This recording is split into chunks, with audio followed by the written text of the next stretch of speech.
Hey, my name is ShawNshawN. I sell art on ShawNshawN.co. Today we're going to review The French Dispatch.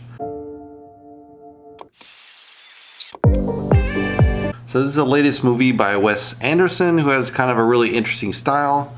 The time is an hour and 48 minutes, so right around the sweet spot of an hour and a half I really like. So it has this bizarre story of this newspaper tycoon. He kind of dies. He ran the French Dispatch, and as part of his will, he wills that the whole newspaper goes out of business and they do one last edition. So they're kind of scrambling for stories, and they call each section of the newspaper, and everyone's doing a story, and they're like, oh, what should we cut? What should we cut? Oh, we're not going to cut anything. We'll just get more paper and then do the final edition, right?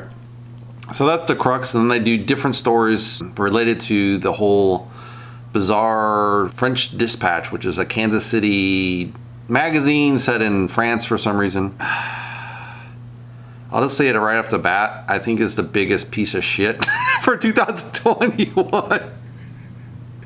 I really love this director. I mean, he's done some really great films, but this is just so horrible. Like, I don't know what went wrong. There's like dozens and dozens of great actors in here, and it's just like, they're all like a cameo mini scenes that don't make any sense. So all the acting talent has been wasted here.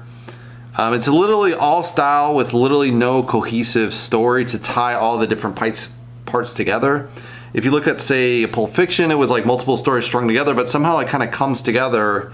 After you leave the cinema, you kind of put all the parts together. You're like, Butch did this, and the boss did this, and then the mafia guys ended up here, and then this happened before there, and you put the story together. There's some kind of cohesiveness to the story, and this has all these disparate parts. The only thing that's cohesive is it's technically in a newspaper, and it's just one.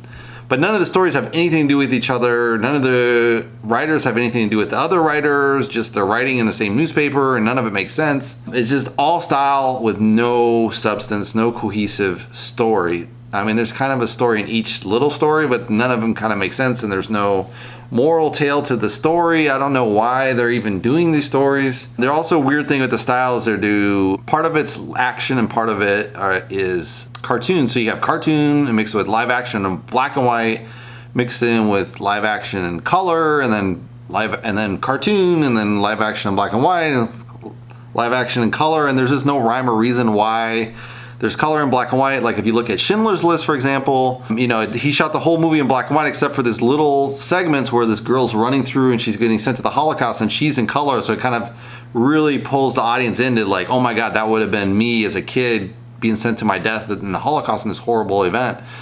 And so that was a great use of black and white and color. There's other films that just shoot all in black and white, or some films they redo the past in color or whatever. But there's some rhyme or reason. There's just no rhyme or reasons. Like, did they run out of budget? And then half the film. The other thing that's really annoying is half the film's in French, which is fine. I don't mind. But then the subtitles actually run off the page. And I guess maybe in the 60s, you know, even later, they used to shoot the films like that where the subtitles wouldn't always line up and they might get cut off. But it's literally like cut off on half the fucking film. Like, what are you guys doing? If you can't read the subtitles, there's no point to the fucking film. So that's super annoying. I mean, I think they did it on purpose, stylistically maybe, but it's like, no, you don't make the audience struggle to read the subtitles because they're cut off and you don't even know what the hell's going on. It's like, that's just so annoying, right? I mean, it's fine if you have parts of the movie, like in Star Wars, for example, where some parts are just done in foreign alien languages and you never translate it, and then you have the robots or someone else translate it. That's really cool, right? But this is just, you know, they just have two languages for no reason. Obviously it's France, but there's parts where you have French actors talking to English actors, and then the English actors understand French, but they didn't learn French, so they're just speaking English to French actors, and that French are just responding in French, and they understand perfect English, and you're just like, it's just some weird stuff, because that wouldn't be the case. If you speak one of the languages, you're probably only a little bit fluent in one and very fluent in the other. And usually people don't have the same skill level, so some people would be super choppy, or some people would have horrible accents, and they don't really cover that when they do the French to English, and you're like, I don't know what the point of that was. It also has the stories, all these disparate stories kind of have a Cubist feel to it, I would say, stylistically, kind of chunky stories that get together and they just go in all different directions, but they don't really come together as a cohesive story, so you can't even say it's really Cubist. It's just stories thrown together and there's no cohesive story to tie them together, you know. And after about an hour, I'm like checking my watch, like, when the hell is this over? Should I just walk out? And I'm like, well, I want to review it. And I was like, oh, I just want to walk out. do I review it? Do I walk out? And I know someone else checked their phone, so it's just really horrible. That's how bad it is. And it's not that long. It's an hour and 48 minutes. It should be quite fast paced, and they do have a lot of stories in here, but you're just like, when the fuck is this film over, right?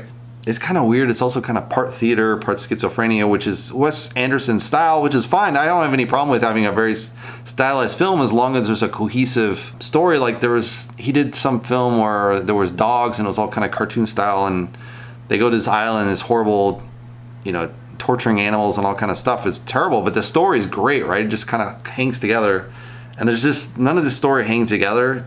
And even the sub-stories in there, they don't really have a moral to any of the tales. So you're just like, what's the point of any of these stories? The chaos in the story seems to reflect also symbolically maybe Biden's dementia. I don't know if that was what they're trying to get to, or maybe it's a reflection of the chaos in LA, New York with bad policy, during the shutdowns, and they lost a lot of restaurants. And because they show a lot of scenes where it's like people are protesting and then people are having gunfights, and then so it kind of seems like maybe they're shadowing at that. I don't know. Like, we're living in a chaotic environment. I don't know what they're trying to say with this. That's the only connection I could say, that there might be a moral to the story, but it's just weird because I think during the film, I think there are maybe a writer's strike possibly coming up in LA because of, rising cost of inflation and people want to raise, obviously, or whatever. So I think that maybe had an impact on this film, possibly. I'm not sure. Really, I just felt like it was a waste of my life for 2 hours. And some of these actors I really love. I've seen like at least a dozen of these actors in here are great actors in other films. And you're like, what the fuck is the director doing? What is this story? Why did they sign up to do this movie if it totally sucks ass? Like, just unbelievably sucked ass, And then they make fun of art in a horrible way, which is kind of funny, tongue-in-cheek, but it's just, just makes the average Joe think why modern art is a piece of crap, And it's just like they reinforce the stereotype. And there are artists like that, but it's just horrible that they kind of bring that out, for artists to make, artist life even worse. And it just seems like they focus on the style, like they just did all this stylistic stuff, cartoons and different sets that were super cool, but it's like, there's no story to hang any of the elements together. She's just like, who cares, the super stylish. Even a kid's movie would be better, like some stupid kid's movie, I don't know. Like the Addams Family 2 was better than this piece of crap. I mean, this was just terrible and just so surprising coming from a director that's really interesting. I knew this film was going to be weird going into it, and I was like, I don't know if I want to see it, but this week there wasn't really any good movies, so I'm like, I'll finally see this, and now just like, oh my God. I was like, man, I regret it. Yeah, I mean, I could have seen the Clifford the Big Red Dog would have been better. So I gotta remove, this is like double thumbs down, like the worst movie, the 2021 for sure. That's my review, and if you want to subscribe, you can subscribe below, and I'll see you in the next review. Thanks for watching, guys.